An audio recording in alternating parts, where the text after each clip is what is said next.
Oke, Assalamualaikum warahmatullahi wabarakatuh. Selamat pagi, selamat siang, selamat sore, dan selamat malam. Sebelumnya, perkenalkan nama saya Alif Satya Hermawan dari kelas 11 RPL 1 nomor absen 3. Pada video kali ini saya akan mendemonstrasikan mengenai sistem perpustakaan. Oke, akan saya run. Nah, ini adalah halaman awal ya. Halaman awal ini adalah halaman login di mana terdapat nama pengguna, sandi, dan ada button masuk dan keluar. Ketika ini inputannya tidak diisi apa-apa, lalu kita hanya menekan tombol masuk, maka akan muncul sebuah alert atau peringatan yang berisi nama pengguna belum diisi. Jadi inputan nama pengguna ini sifatnya wajib.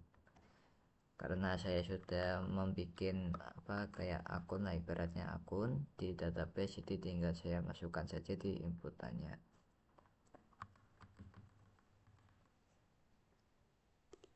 Oke, untuk sandi kalau tidak diisi bagaimana, sama ya, akan muncul alert yaitu sandi pengguna belum diisi. Astagfirullah. Oke, kita isi terlebih dahulu. Nah, selesai ya, ini terlihat benar. Kalau kita masuk, nah ternyata sandi yang Anda masukkan salah. Jadi kita itu harus mengingat kembali apa sandi kita dan melihat di inputan sini nih, kira-kira salahnya tuh apa gitu. Nah, kalau di saya ini karena kelebihan satu huruf ya. Oke, kalau nama pengguna juga salah, ini sama ya. Yang dimunculkan adalah nama pengguna tidak tersedia, jadi memang harus benar. Oke, kita masuk. Nah, ini adalah halaman utama dari sistem perpustakaan. Di atas ini ada menu, yaitu eh, terdiri dari data, transaksi, laporan, dan ada keluar.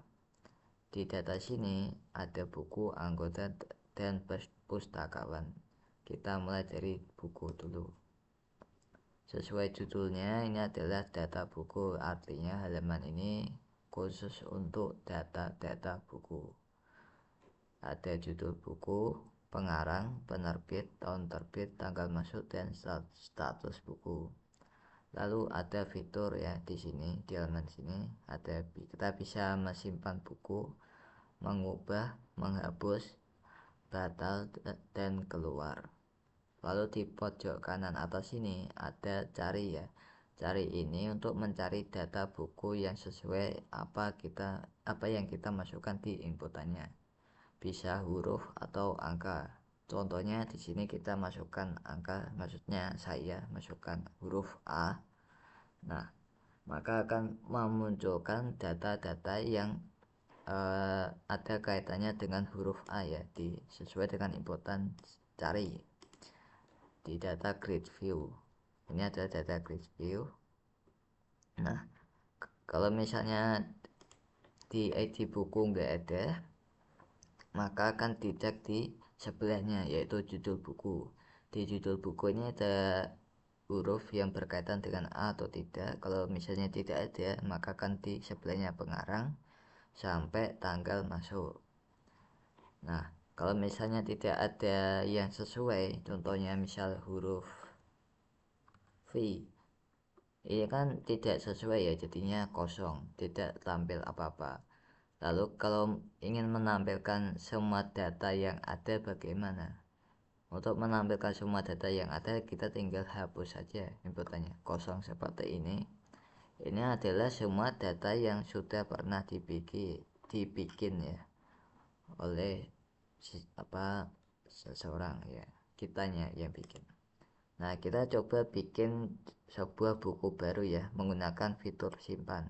Contohnya mungkin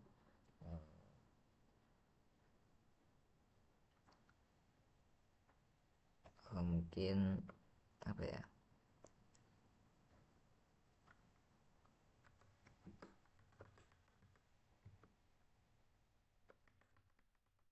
mungkin buku merah ya. Ini pengarang juga harus diisi. Kalau tidak diisi bagaimana? Nah, akan muncul alert ya, sampai intinya semua ini wajib diisi sampai status buku.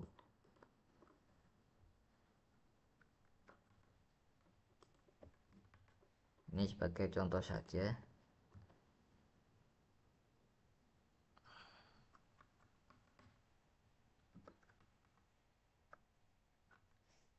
Nah, untuk tanggal masuk ini itu sesuai dengan tanggal yang ada saat ini. Terlihat di sini itu Rabu tanggal 19 Maret 2025 ya. Kita lihat, nah di sini sesuai guys. Ya. Oke, sesuai. Nah, lalu untuk status buku ini ada dua pilihan, tersedia dan tidak tersedia. Umumnya kalau buku baru masuk itu tersedia ya, jadi kita coba simpan. Kalau pilih no, ini tidak akan kesimpan. Kalau pilih yes akan kesimpan. Kita pilih yes saja. Akan muncul yaitu data berhasil disimpan. Oke. Nah, masuk nih di data grid view ya.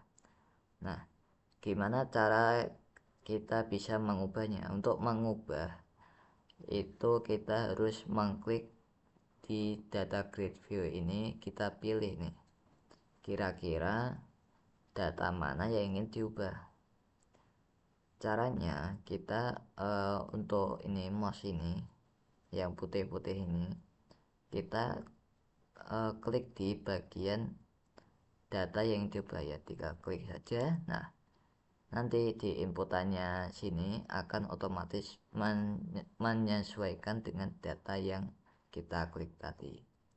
Bisa di judul buku, bisa di penerbitnya, ataupun pengarang, tahun terbit, sampai sini ya, status buku. Oke. Nah, contoh ini buku merah nih, ingin saya ubah di bagian penerbitnya. Sel dari K ke T. Ini contoh saja ya. Ini kan bisa mengubah dari judul buku sampai status buku. Kita coba ubah. Yakin ubah data? Yes. Data berhasil diubah. Nah, ini jadi T ya. Lalu untuk hapus ini ya sesuai namanya, akan menghapus data ya. Kalau kita pilih ini nih, kita pilih, lalu kita hapus seperti ubah tadi. Kalau kita pilih yes maka akan kehapus, kalau no tidak ya. No tuh enggak kehapus, tapi kita sebagai contoh hapus saja. Nah, maka akan terhapus, hilang jadi dari data grid view nya. Lalu di sini ada batal. Batal ini hanya berlaku untuk simpan dan ubah saja. Karena kalau misalnya nih kita judul buku terus ya bebas ya. Nah, ternyata kita itu nggak jadi mau nyimpan buku ini. Kita tinggal klik batal saja, nanti inputan yang ada di sini itu otomatis ke clear atau ke hapus semua. Begitu pula dengan mengubah. Kalau misalnya ini pengen ubah jadi kayak gini, lalu nggak jadi, kita klik batal, maka ya apa, kita istilahnya cancel lah, cancel. Oke, lalu ada keluar. Di sini bakal keluar dari halaman buku, lalu masuk ke halaman utama seperti di awal tadi. Lalu ada anggota. Untuk anggota ini juga sama ya, seperti tadi kurang lebih. Ada pencarian juga ya. Oke. Nah, di sini saya mempunyai tiga data ya. Kalau misalnya kita bikin lagi, mungkin contohnya Budi dengan alamatnya mungkin. Nah, untuk tanggal lahir dan tanggal masuk ini sesuai tanggal saat ini ya. Nah, sesuai. Ini bebas saja mau dimasukin kapan. Kita simpan, simpan data, yes, data berhasil disimpan. Nah, Budi ini berhasil masuk ke data grid view. Kita bisa mengubahnya.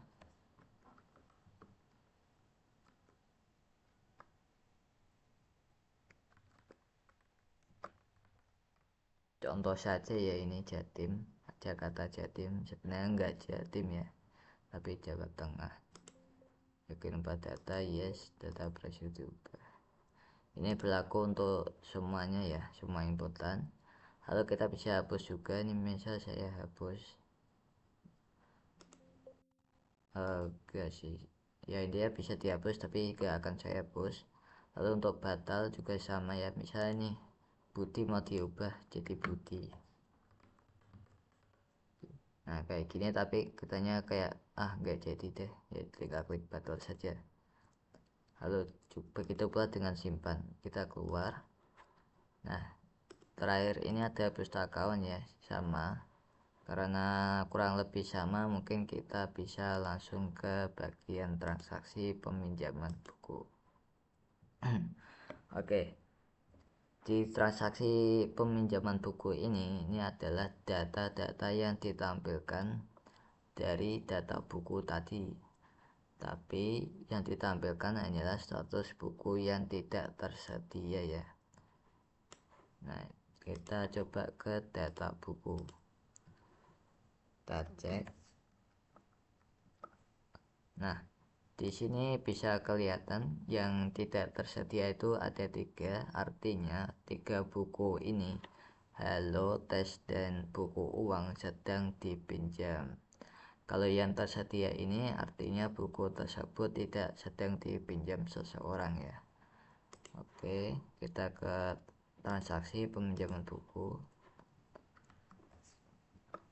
Nah ini sebenarnya seharusnya 3 ya, 3 data yang tampil, tapi ya nggak tahu nih kenapa cuma 2. Ini ada halo buku uang dan buku halo buku uang. Oke, ini tes coba saya jadi tersedia, ubah, yes, tetap berhasil diubah. Oke, biar sesuai. Nah ini 2 buku ini adalah buku-buku yang yang harus enggak harus, maksudnya 2 data buku yang statusnya sedang dipinjam. Nah di sini kita klik batal ya, agar simpan ini bisa digunakan. Kalau kita pilih kita klik coba data di data grid view, ini maksudnya bisa keubah atau enggak hapus. Nanti buat simpan ini dia tidak berfungsi, jadi cara biar berfungsi lagi kita klik batal. Oke, di sini untuk nama buku kita dikasih pilihan ya, buku-buku yang belum dipinjam nih, misal tes, kita pilih tes, nama anggotanya siapa nih. Nah, nama anggota ini bebas ya, bisa misal nih next Hisen, dia pinjam 2 buku itu bisa pinjam lagi gitu. Nah untuk tanggal di sini sama ya, tadi sesuai tanggal saat ini. Lalu untuk tanggal harus kembali ini dia otomatis dibikin sama sistemnya. Kalau misalnya kita pilihnya 20, nah dia ke 27, artinya kita dikasih batas waktu itu seminggu begitu. Nah kita coba simpan ya, simpan data, yes, data berhasil disimpan. Nah tes ini artinya sedang dipinjam. Kalau kita masuk ke data buku, nah tes jadi tidak tersedia ya, yang tadinya tersedia jadi tidak tersedia. Kita ke transaksi peminjaman buku ya, sebenarnya cuman itu saja ya, kita juga bisa mengubahnya. Misal nih tes ini ternyata yang pinjam itu bukan Nek Heyon tapi Bang Budi. Nah kita bisa ubah, klik ubah, yes, si data berhasil diubah begitu kurang lebih ya. Ya ubah sebenarnya mirip-mirip kayak tadi. Oke, untuk hapus mungkin nanti saja. Untuk batal sama ya, ini dia bakal menghapus pilihan yang ada. Oke, kita keluar.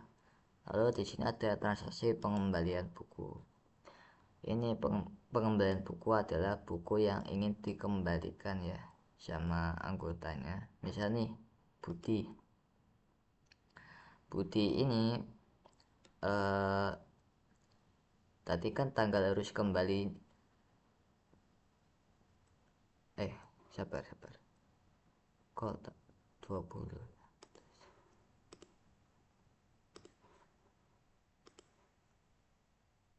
Oh, dia tanggal pinjam 20.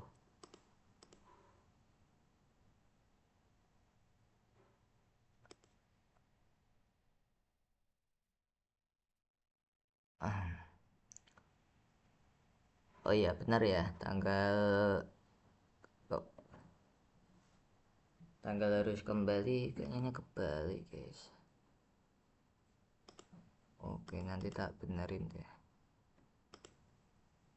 Ini kebalik ya teman-teman ya.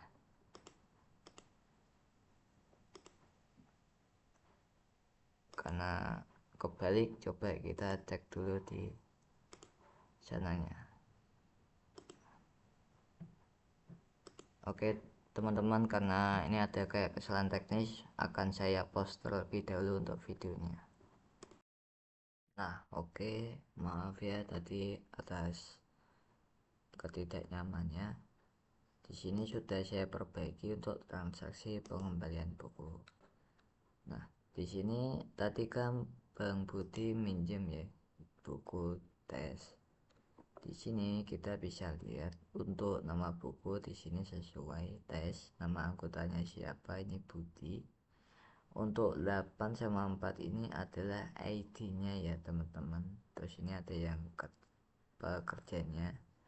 Lalu ini ada tanggal pinjamnya, tadi sesuai yaitu eh, Kamis ya, harusnya Kamis 20 Maret 2025. Nah ini kembalinya juga harus Kamis ya, seminggu kemudian. Nah lalu kita hanya bisa mengubah untuk tanggal kembali. Untuk tanggal kembali ini sesuai dengan tanggal saat ini yaitu 19 ya, tanggal 19. Kalau misalnya kita tidak telat, misalnya kita kembalikan tanggal 25. Nah ini tidak terlambat ya, nanti keterlambatannya itu tepat waktu, terus dendanya 0. Tapi kalau misalnya kita nih terlambat, misalnya kita mengembalikannya itu tanggal 30. Nah ini telat 3 hari itu denda 1.500. Artinya kalau anda telat 1 hari, maka anda didenda 500 perak. Nah, oke begitu ya. Nah ini bisa batal ya teman-teman. Untuk batal ya, waduh, sabar, kita coba proses ya teman-teman, proses. Nah pengembalian berhasil diproses, oke. Kita coba keluar, kita ke data buku. Nah buku tes ini yang tadinya tidak tersedia menjadi tersedia lagi begitu. Untuk denda ya berarti orang yang membeli buku tadi harus bayar ya, itu hanya untuk perhitungan saja. Kok batal guys? Waktu untuk batal malah tidak bisa, maaf ya guys, tak benerin dulu deh. Aduh, oke, sudah bisa ya teman-teman. Ternyata untuk salah untuk tombol batal ini belum saya panggil functionnya atau kelasnya. Oke, ternyata kalau kita batal ini sama ya sebenarnya, yaitu clear inputan yang ada. Baik, kita keluar, masuk ke bagian laporan peminjaman. Nah untuk laporan peminjaman ini sebenarnya itu eh, menampilkan data, atau misal ini kita judul buku tadi, misal yang dipinjam apa ya, sebentar ya, halo ya. Oke, kita ke laporan peminjaman, kita ketik HL saja, ini artinya halo, dari semua tampilkan nggak ada. Kenapa? Karena ininya itu hanya sampai tanggal 19. Kita harus ke ini, misal contohnya 1 Januari itu tuh. Nah ini 1 Januari misal kita tampilkan. Nah ini otomatis mencari ya, mau itu status bukunya itu tersedia atau tidak. Ini sama saja kalau untuk semua. Kalau sudah kembali dia tidak muncul karena buku halo ini belum kembali ya. Tapi kalau misalnya kita pilih belum kembali, ini dia muncul. Oke, untuk nama anggota sama saja ya, ini kan next Hesion lah istilahnya. Kalau kita pilih next tapi judulnya tidak diisi, kita tampilkan sama saja. Tapi kalau ini tidak muncul ya karena belum kembali teman-teman. Untuk batal ini hanya mengclear saja ya, jadi defaultnya nanti ini akan menjadi tanggal saat ini, lalu untuk pilihan akan menjadi semua. Oke, kita keluar. Nah untuk bagian pengembalian ini sebenarnya sama saja ya teman-teman, jadinya tidak perlu saya jelaskan. Nah untuk tombol keluar ini adalah keluar ke halaman utama, jadi ke halaman login. Oke, sabar. Nah ini kita bisa istilahnya itu logout lah, terus bisa login kembali. Untuk tombol keluar ini ya keluar dari sistemnya. Oke, selesai ya. Dikarenakan sudah selesai, saya ingin memberikan sebuah kata-kata. Apa kata-katanya? Kata-katanya adalah jangan lupa untuk tidur dan jangan terus-terusan begadang. Oke, itu saja. Dan terima kasih sudah menonton video saya sampai saat ini. Mungkin ini videonya lumayan panjang, dan apabila ada kata yang tidak menyenangkan atau ya begitulah, saya mohon maaf sebesar-besarnya. Saya akhiri, wassalamualaikum warahmatullahi wabarakatuh.